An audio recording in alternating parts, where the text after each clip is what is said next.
Dear aspirants, welcome to the channel. இன்றைக்கி current அஃபேர்ஸை one by ஒன்னாக பார்த்துடலாம். அதுக்கு முன்னாடி நம்ம சேனலை சப்ஸ்கிரைப் பண்ணாதவங்க சப்ஸ்கிரைப் பண்ணிவிடுங்க. Let's start the session. மகளிர் மற்றும் சிறுமிகளுக்காக தனித்துவமாக செயல்படுத்தப்படும் திட்டங்கள் மற்றும் பொதுவான திட்டங்களில் பெண்களுக்கு சென்றடையும் நிதியின் பங்கு ஆகியவற்றை ஒன்றிணைத்து பாலின பட்ஜெட் தயாரிக்கப்படுகிறது.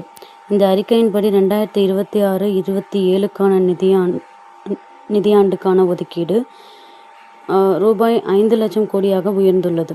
இது கடந்த நிதியாண்டில் ரூபாய் 4.49 லட்சம் கோடியாக இருந்தது. ஆக 11.55% நிதி அதிகரிக்கப்பட்டுள்ளது.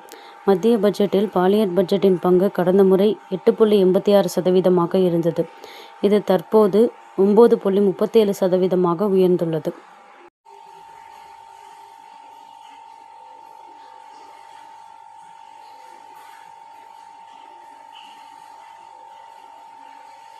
மகாராஷ்டிராவில் கடந்த 2014 கல்வி, வேலைவாய்ப்பில் முஸ்லிம்களுக்கு 5% இடஒதுக்கீடு வழங்க அவசர சட்டம் பிறப்பிக்கப்பட்டது.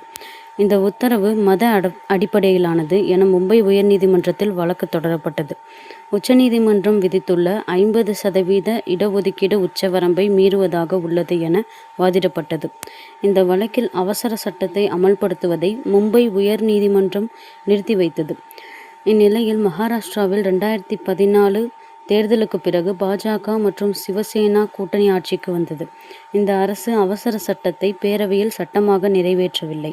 இதனால் இந்த அவசர சட்டம் காலாவதியானது. இந்நிலையில் மகாராஷ்டிராவில் நடைமுறைக்கு வராத 5% ஒதுக்கீடு உத்தரவை மகாராஷ்டிரா அரசு நேற்று முறைப்படி ரத்து செய்தது. இன்னைக்கு கரண்ட் அஃபேர்ஸ் பற்றின உங்களோட